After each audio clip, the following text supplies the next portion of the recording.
Reborn one day before the world order changed forever, I thought I was about to hold destiny in my hands and step onto the peak of history. Instead, I opened my eyes to find myself in the presidential suite of a five-star hotel, lying next to a stunning female CEO whose expression was colder than a New York winter. I was completely broke, my pockets cleaner than my face, and my phone had long since died. I cleared my throat and tested the waters. So beautiful. The service fee for last night is $500. Cash or Venmo. No credit. My head was splitting. Caleb Vance bolted upright from the soft king-size mattress, the unfamiliar ceiling and the faint scent of expensive perfume causing his brain to crash for 3 seconds. This wasn't his $300 a month basement apartment where he was afraid to roll over for fear of falling out of bed. This was a hotel. He looked down, realized he was shirtless, and saw the silhouette of a woman under the duvet next to him. Her raven hair fanned out across half the pillow. Fragments of memory flooded back like a tidal wave. The graduation party, drinking until he blacked out, being carried off by classmates. And then, Caleb pounded his head, and suddenly, a jolt ran through him as everything connected. Wait, didn't he drink himself to death after that party? He had died of alcohol poisoning in that cramped apartment, becoming a tragic joke among his college alumni. He remembered the icy sensation of life draining away, the unwillingness to go, the regret. He had been reborn. He was back 10 years in the past, on the very day that would change his fate and the destiny of the world. Caleb threw off the covers and rushed into the bathroom. Staring at the mirror, he saw a face 10 years younger, hungover and haggard. Yes, but full of collagen and youth.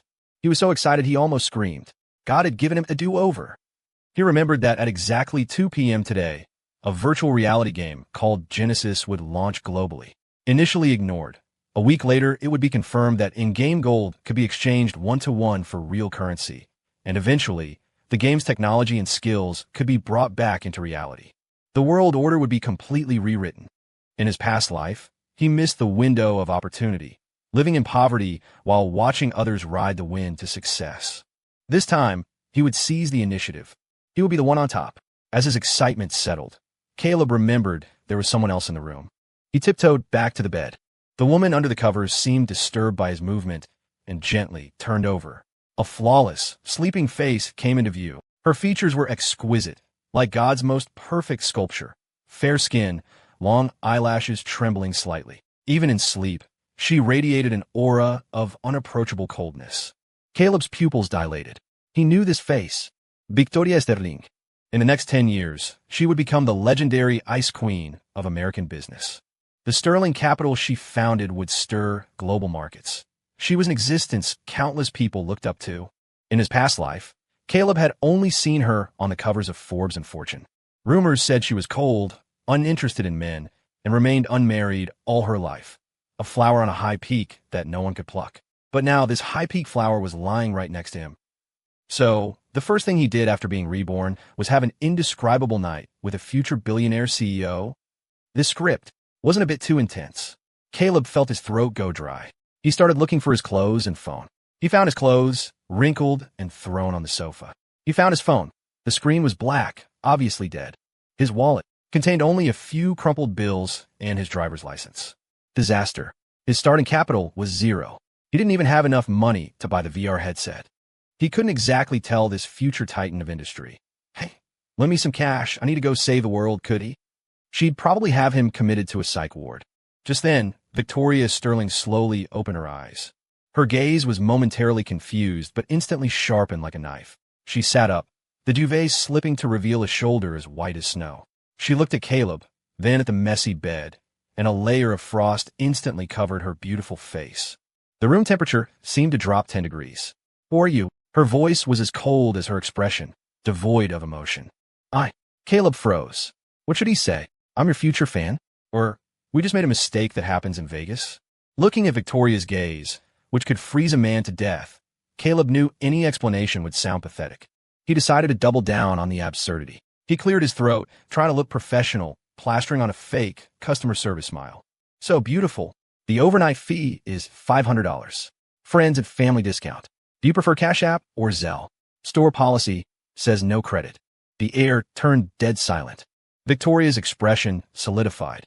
In her eyes, which were usually calm as an ancient well, Emotions named shock and absurdity appeared for the first time. She had met countless men, sycophants, ambitious climbers, men pretending to be deep, but she had never met a man who, after spending the night with her, asked her for money. And worse, he was treating himself like a gigolo. An unprecedented sense of ridiculousness welled up in her heart. Victoria was almost angered into laughing, the corner of her mouth hooking up in a chilly arc. What did you say? Say that again. I said, overnight fee, 500. Caleb repeated it, biting the bullet, his heart drumming.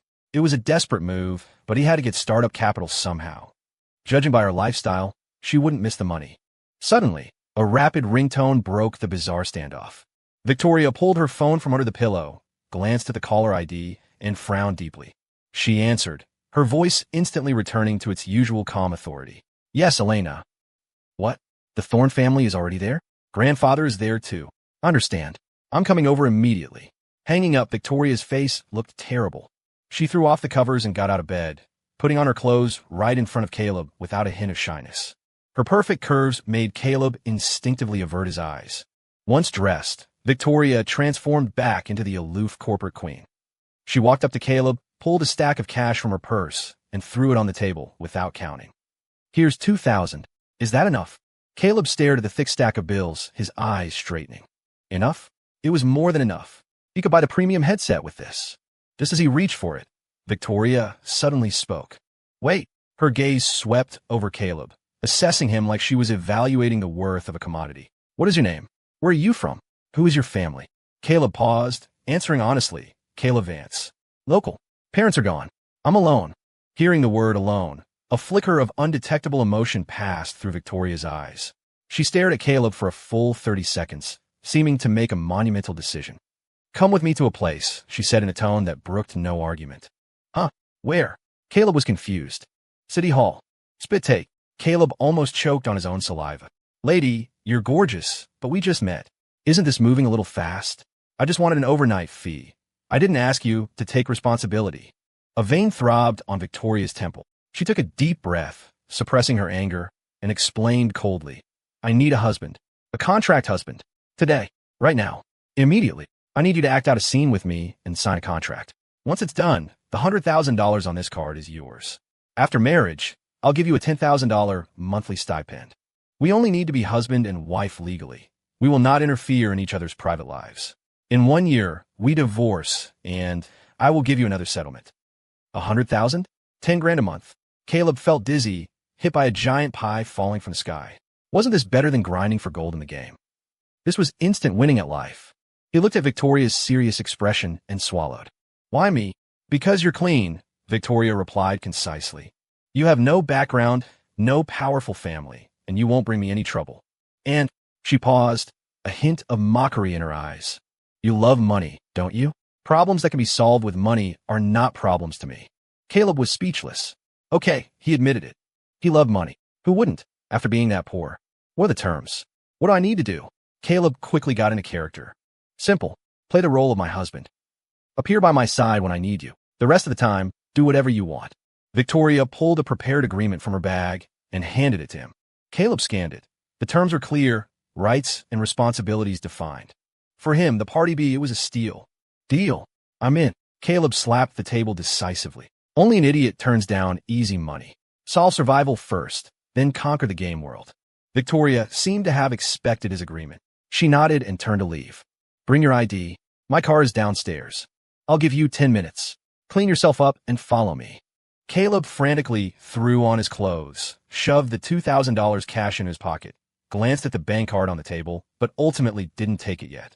A gentleman loves money, but he gets it the right way. The act hadn't started yet. How could he take the payment? That was professional integrity, even if he wasn't exactly a legitimate actor. 30 minutes later, outside the city clerk's office at City Hall, Caleb and Victoria stood side by side, each holding a marriage certificate folder, their expressions a bit dazed. Just like that. Married? After leaving the hotel, Victoria's assistant had been waiting downstairs, efficiently handing over all necessary paperwork. They drove straight to City Hall in silence. Photos, forms, signatures, seals, all done in one go. The clerk looked at the handsome couple, the man looking like he was in a dream, the woman looking like an ice sculpture, and assumed they were a young couple forced into a shotgun wedding by their parents. She even offered advice. Marriage requires mutual respect and love. Arguments happen, but you work through them. Victoria's face grew colder. Caleb could only offer an awkward, apologetic smile. Get in. Victoria walked toward a Bentley parked at the curb. Where are we going now? Caleb sat in the passenger seat, feeling the comfort of the leather, and couldn't help asking. To see my grandfather, and to sign a contract. Victoria started the car, her voice chilly. Remember, from now on, you're my husband, Caleb Vance. We fell in love naturally and are compatible. No matter what anyone says later, do not speak out of turn. I will handle everything. Understood, boss. Caleb made an okay sign. Don't call me boss. Okay, wifey. Victoria's hand on the steering wheel tightened, and the car swerved slightly. She glared at Caleb through the rearview mirror, her eyes saying, try calling me that again and see what happens. Caleb shut up immediately, but he was laughing inside. Teasing the Ice Queen CEO was surprisingly thrilling. The car stopped in front of a majestic skyscraper in Manhattan. Victoria led Caleb straight to the top-floor conference room. Pushing open the doors, a massive table was already seated with people. At the head sat a spirited old man with natural authority. Arthur Sterling, chairman of the Sterling Group and Victoria's grandfather. On the other side sat a young man with slick back hair, legs crossed, looking arrogant. Next to him was a middle-aged man, presumably his father. Caleb recognized the young man, Julian Thorne, the trust fund heir of the Thorne family.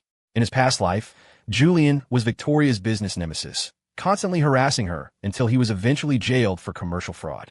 When Victoria entered, everyone's gaze snapped to her. When they saw Caleb following her, expressions varied. Arthur Sterling frowned, clearly displeased. Julian Thorne stood up directly, pointing at Caleb with a frivolous tone. Victoria, who is this? Your new driver or bodyguard? Dressed so shabbily. Don't lower the class of our Sterling Group. Caleb looked down at himself. His outfit cost less than $50 total. Amidst these elites in tailored suits, he did stick out like a sore thumb. Victoria ignored Julian's provocation. She walked straight to Arthur, placing the marriage certificate on the table. Grandfather, I'm married. This is my husband, Caleb Vance. The sentence was like a bomb dropped into a calm lake. The entire conference room went dead silent. Arthur picked up the certificate, glanced at it, and his face turned iron gray. He slammed his hand on the table. This is nonsense. Do you know what date it is? You just grabbed some random person to marry? Where do you place the Sterling family's dignity? Julian laughed so hard he leaned back. Married? Victoria, are you serious? Even if you want to reject me, you didn't have to find a loser like this as a shield, right? Does this guy even have $20 in his pocket? You're degrading yourself. Victoria's beautiful face was frosted over. She looked coldly at Julian. Who I marry is my freedom. It's not your place to comment. You should worry about your own affairs, Mr. Thorne. She turned to Arthur, her voice firm. Grandfather, you said before that as long as I'm married, the South Waterfront project would be fully handed over to me. Now I've done it. Arthur was too angry to speak, pointing a shaking finger at Victoria. Julian's father, Marcus Thorne, the chairman of Thorne Enterprises, stepped in with fake diplomacy. Arthur, don't be angry. Young people are impulsive. But Victoria, my niece, marriage isn't a game. This, Mr. Vance, I assume. Which family is he from? What does he do? Everyone's eyes focused on Caleb, full of scrutiny and disdain.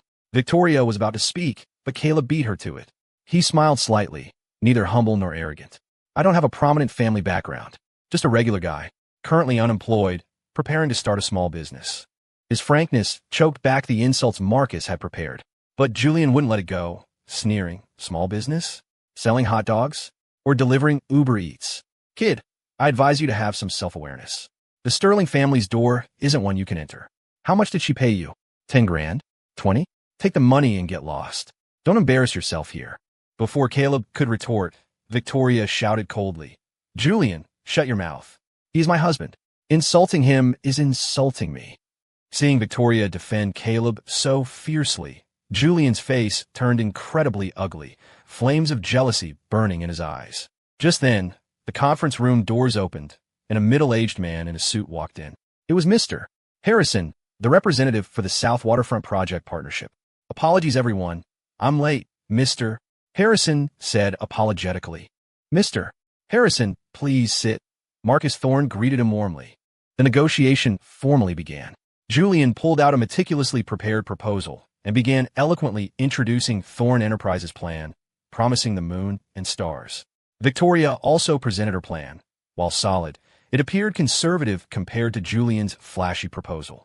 After listening, Mr. Harrison looked conflicted, clearly hesitating. Seeing this, Julian glanced triumphantly at Victoria, then sneered at the silent Caleb. See, Victoria?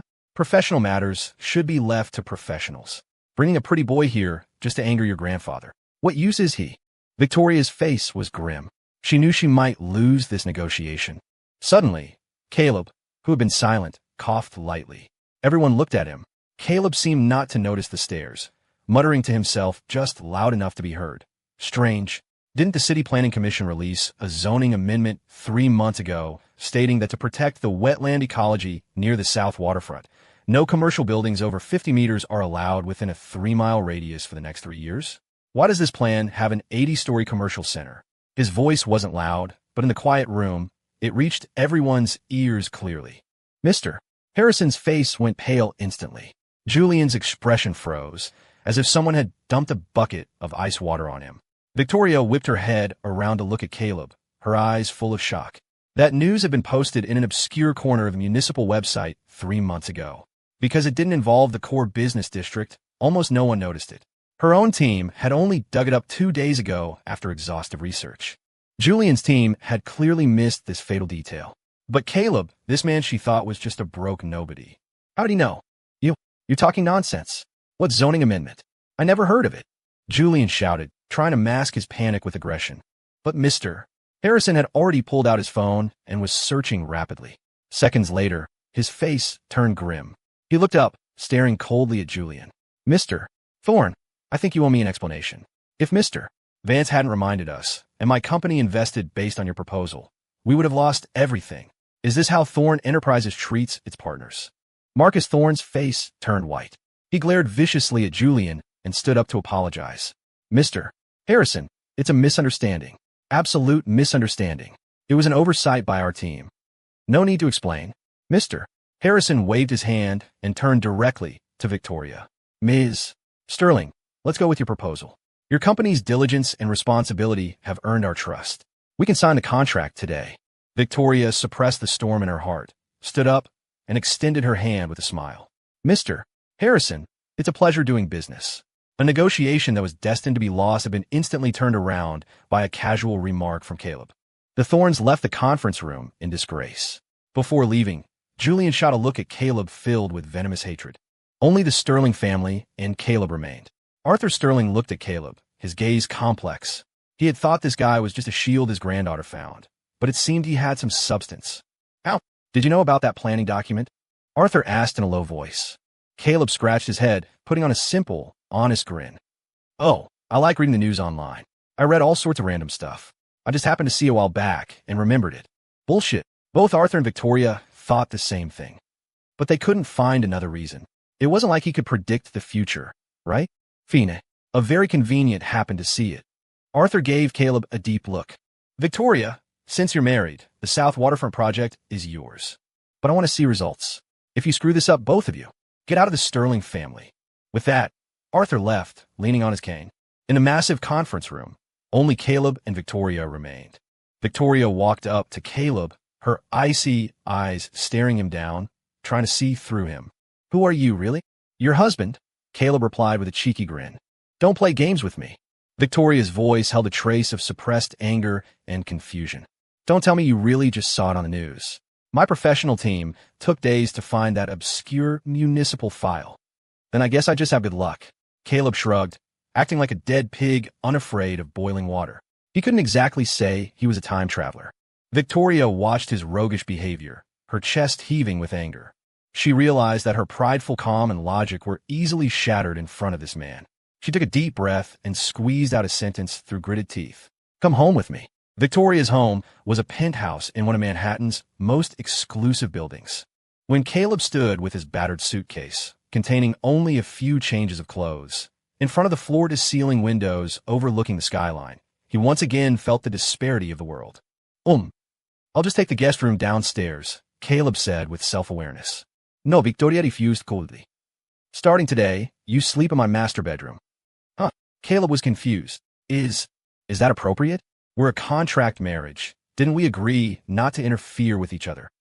Grandfather has people watching us, Victoria explained concisely. Until we divorce, we must appear to be a normal couple. Looking at Victoria's face, which clearly read, "Ask one more question, and I'll kill you," Caleb wisely shut his mouth. Fine, stay then. The bed was huge. He could sleep on the floor if needed. Walking into Victoria's bedroom, Caleb was shocked again. This wasn't a bedroom. It was bigger than his entire apartment in his past life. Massive windows, a walk-in closet, and a luxury bathroom with a jacuzzi. Put your things over there. Victoria pointed to a corner. Caleb placed his broken suitcase there. It looked comically out of place amidst the luxury. I've redrafted the agreement. Victoria handed him a new document. Given your performance today, I've added a clause. During the marriage, you will serve as my special consultant. Annual salary, $500,000.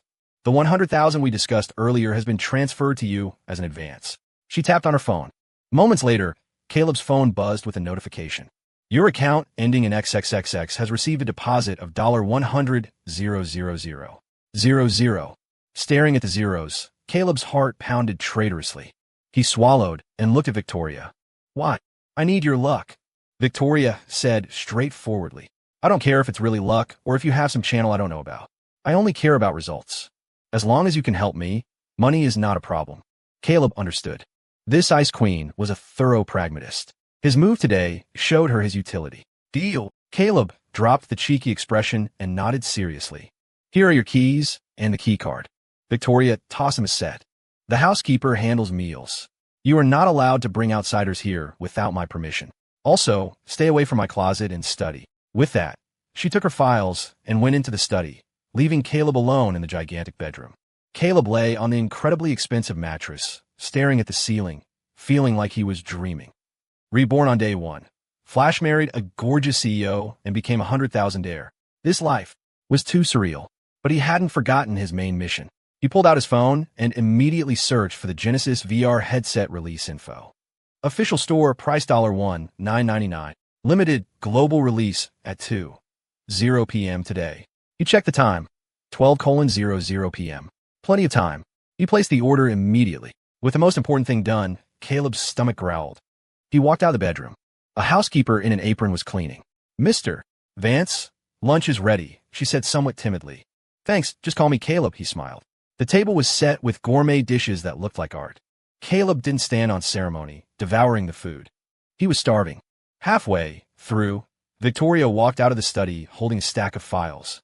Seeing Caleb eating like a starving ghost, her brows furrowed. Watch your image when you eat. I'm hungry, Caleb mumbled through a mouthful of food. By the way, wifey, can I go out this afternoon? Victoria's face grew 3 degrees colder. First, don't call me wifey. Second, what for? I bought something. Need to pick up the package. Victoria didn't say anything else, implying consent. At 2 p.m., Caleb arrived at a courier center downtown. He picked up the massive box stamped with the Genesis logo, feeling incredibly excited. He hugged the box and took a cab back to the penthouse. As he entered, he saw Victoria sitting on the living room sofa, seemingly waiting for him. What did you buy? She asked, eyeing the huge box. A gaming headset, Caleb answered honestly. A gaming headset? A trace of disdain flashed in Victoria's eyes. You took the $100,000 and bought a toy. In her view, gaming was a waste of time, something for children. This isn't an ordinary game. Caleb smiled mysteriously. Wifey, trust me. Soon, you'll know that what I bought today isn't a game console, but a money printing machine. Slick talker, Victoria scoffed and ignored him. Caleb carried the headset back to the bedroom excitedly. Power on, headset on. Welcome to Genesis. Iris scan in progress. Identity binding. Caleb Vance. Please choose your class. The familiar interface appeared. In his past life, he chose the popular swordsman. This time, he unhesitatingly chose the least popular, most expensive in the early game, but ultimately invincible class, mechanic. Entering the game, the beginner village was packed. Caleb didn't fight for monsters. He went straight to the most remote corner of the village and found a ragged NPC hammering iron. Old Hans the blacksmith. In his past life, everyone thought this was just a generic quest NPC. It wasn't until 3 years later that a player discovered Old Hans was a legendary god-tier mechanic. To trigger his hidden quest, you just had to hand him a bottle of the cheapest lager while he was working. Caleb took the system-gifted lager from his inventory and handed it over respectfully. Master, you've worked hard. Have a drink. Old Hans looked up, his cloudy eyes glancing at Caleb. He took the beer and downed it in one gulp. Ah, good booze. Young man, you have a good eye. I happen to need an assistant. Are you willing to stay and help me? Ding. Congratulations, player Caleb Vance. Hidden quest, Legacy of the God Artisan, triggered. Accept. Caleb was ecstatic. From today on, he would be the only king of this game world. For the next few days, Caleb was completely addicted to the game. By day, he helped old Hans forge, mine, and learn mechanical blueprints. By night, he grinded monsters for materials. Victoria, meanwhile, was busy off her feet. The South Waterfront project had launched, involving a million details. She worked late every night. Though under the same roof, they barely spoke 10 words a day. One night, Victoria dragged her exhausted body back to the bedroom to find Caleb absent. She frowned, walked to the bed, and found him wearing that strange helmet, lying motionless, muttering. Left hook, right hook. Beautiful. Another part secured. Victoria's mouth twitched. This man really was treating a game like a career. She shook her head and went into the bathroom. By the time she showered and came out, Caleb had taken off the helmet and was fiddling with something on his laptop. What are you doing? Victoria asked while towel drying her hair. Oh, selling some stuff? Caleb said without turning around. Curious, Victoria leaned over to look. On the screen was a gaming transaction platform. Caleb was listing an item called Basic Energy Core. Price, $10,000. Are you crazy? Victoria exclaimed. $10,000 for a game item? Who would buy that? They will, Caleb smiled confidently. The energy core he crafted was unique in the game right now. It provided extra energy to mechanical gear, massively boosting attack power. For the whale players who wanted maximum output, 10 grand was chump change. Sure enough, less than 5 minutes after listing, the basic energy core was snatched up. Immediately, his direct messages exploded. Boss, do you have more cores? I'll pay 15,000. 20,000. Sell to me. I run a guild. God Gamer, carry me please. I'm an e-girl. Caleb grinned from ear to ear, reading the messages. Victoria stood there, utterly stunned. She couldn't comprehend how a virtual item could sell for more than the monthly profit of one of her operational teams. Was the world crazy, or was this man crazy? Now do you still think I'm wasting my time? Caleb turned, looking at her smugly. Victoria opened her mouth, but couldn't say a word. Her worldview was being dismantled by this man, piece by piece. Over the next 2 weeks, Caleb made nearly $5 million selling rare materials and gear. He went from broke to a bona fide millionaire. Meanwhile, Victoria's South Waterfront project was hitting a wall. Her rival, Julian Thorne, had secured a massive amount of funding from somewhere and began sniping her in the raw materials market. Whatever building materials Victoria needed, he bought at a premium, causing her procurement costs to skyrocket. Her project budget developed a gaping hole. That night, Victoria sat in the study staring at spreadsheets, brow furrowed. Caleb walked in with a glass of hot milk. Still working? MH. Victoria rubbed her temples, not looking at him. Trouble. Caleb placed the milk near her hand. Victoria hesitated, then explained the situation. She didn't know why she was telling him. Perhaps living together had made her subconsciously view him as someone she could talk to. Caleb listened and laughed. I thought it was something huge. Just a money problem. He took out his phone and, right in front of her, transferred $5 million to her account. You? Victoria froze. Take it. Consider it my investment, Caleb said nonchalantly. The money is just sitting there anyway. Victoria stared at the transfer notification, her emotions a mess. 2 weeks ago, she threw $100,000 at him to be a fake husband. 2 weeks later, he was using $5 million to bail out her business. The role reversal made her feel an unprecedented absurdity and a strange warmth. Why help me? She looked up at him. You're my wifey, Caleb grinned. Husband helping wife is the law of nature. Victoria's heart skipped a beat for no reason. She turned away to hide the flush on her cheeks, speaking coldly. This is a loan. I will pay it back. Whatever. Caleb shrugged and left the study. Watching his back, Victoria picked up the warm milk and took a sip. Sweet. With Caleb's cash injection, the pressure eased, but Julian's offensive grew fiercer. He seemed convinced Victoria was low on funds and kept inflating prices, determined to bleed her dry. Industry insiders were waiting for Victoria to fail.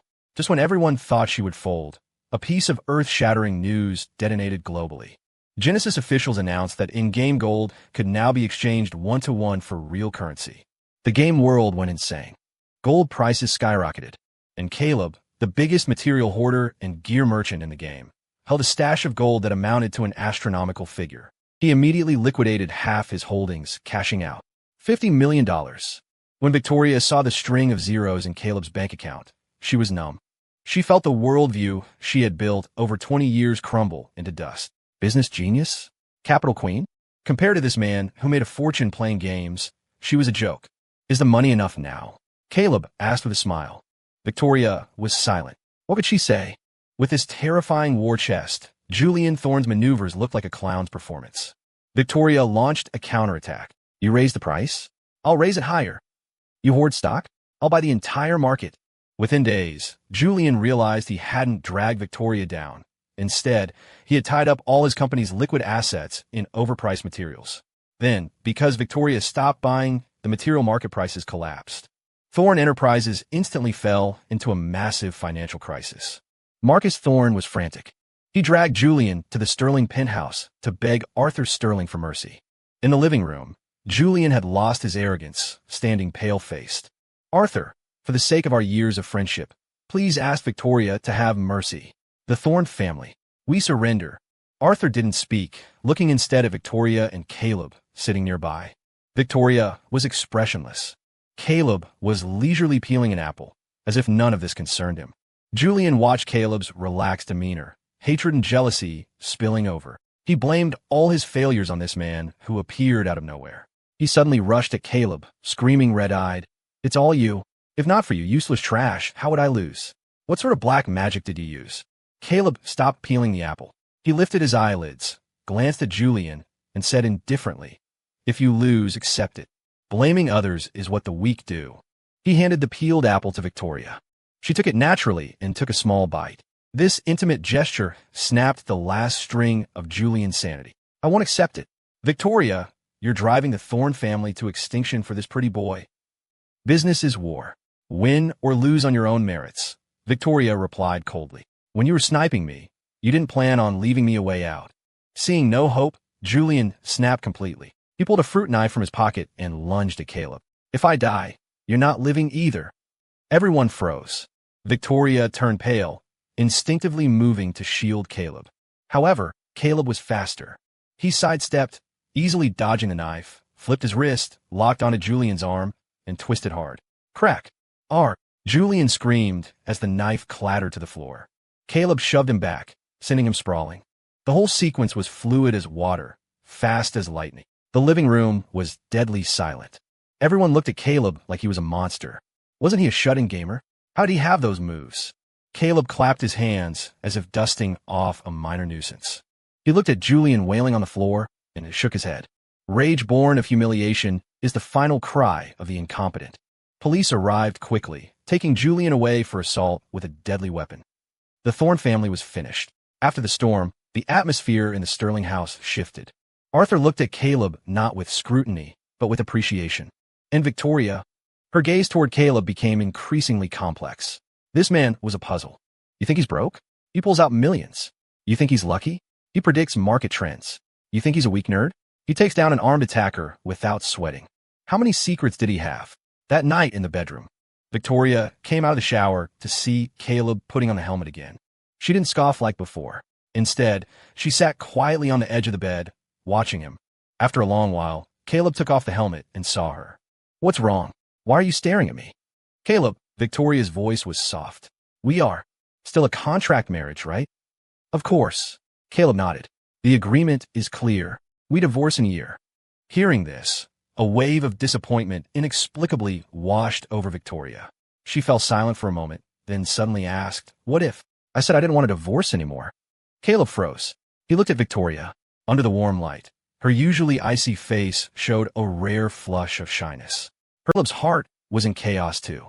Did he have feelings for Victoria? Of course. Having such a stunning woman sleep next to him every night, even doing nothing, was enough to make any man's heart race.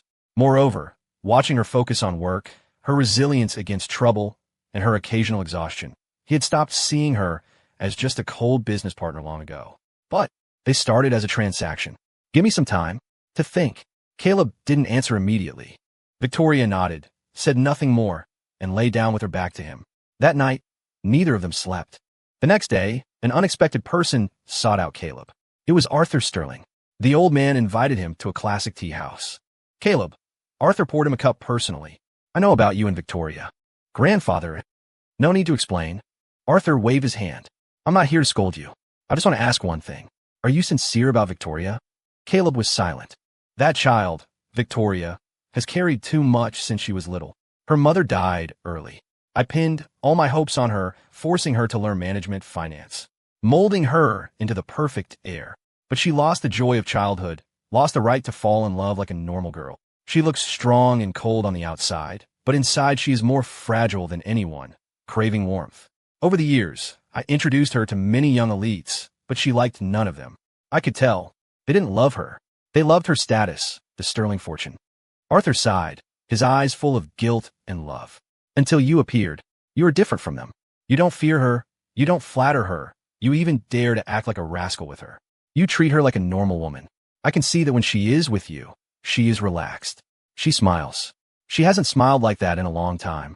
So, Caleb, if you are sincere, treat her well. The Sterling family will not mistreat you. But if you're just playing, then please, take the money and leave her. Do not hurt her. The old man's words hit Caleb's heart like a hammer. He thought of Victoria's rare moments of vulnerability, her satisfied expression eating his cooking, her unhesitating move to shield him from the knife. Yes, peel away the Ice Queen shell, and she was just a woman longing to be loved and protected. And him, reborn in this life, was it really just for money and fame? Grandfather, I understand. Caleb stood up and bowed deeply to Arthur. I love her. I will spend my life treating her well. A relieved smile appeared on Arthur's face. Leaving the tea house, Caleb immediately called Victoria. Where are you? I'm coming to find you. The office. Caleb took a cab straight to the Sterling Capitol building. He bought a massive bouquet of red roses and, under the shocked gazes of the staff, walked straight into the CEO's office. Victoria was in a meeting. Seeing Caleb enter with flowers, she froze. You? Caleb didn't speak. He walked straight to her, dropped to one knee, and held the roses out. Ms. Victoria Sterling, right now, as Caleb Vance, not your contract husband, I am proposing to you again. I admit, at the start, it was for the money. But now, I've fallen in love with you. I love how you look when you work and how you are in life. I love your strong shell, and I ache for your fragile heart. So, are you willing to marry this man who, aside from money, is also very interesting? Will you let me take care of you for a lifetime? The conference room was dead silent. All the executives stared, slack-jawed, at this scene straight out of a romance movie. Victoria's eyes reddened instantly, looking at Caleb on one knee, seeing the hot, sincere emotion in his eyes, the ice that had sealed her heart for over 20 years completely melted. She reached out and took the roses. Ido. Bonus scene. After a grand wedding, Caleb and Victoria went to a private island for their honeymoon. At night, they embraced on the beach, watching the stars. It feels like a dream, Victoria whispered, leaning into Caleb's chest. Yeah, Caleb tightened his arms around her. Wifey, I've got you from now on. Just then, Caleb's phone rang. It was an unknown number. He wanted to decline it, but some ghost in the machine made him answer. A crisp woman's voice, carrying a hint of mockery, came from the other end. Is this Caleb Vance? It is. Who is this? Ah, you don't remember me? Makes sense. After all, in your past life, we were just strangers drinking on a rooftop together. Caleb's pupils constricted violently. The blood in his body seemed to freeze in an instant. The woman on the phone continued. Don't be so nervous. I just wanted to say, welcome back to our era. Oh, I forgot to introduce myself. My name is Bianca Moon. We will meet very soon. Like and subscribe. If this gets over 100 likes, I will continue this as a full novel. Story complete.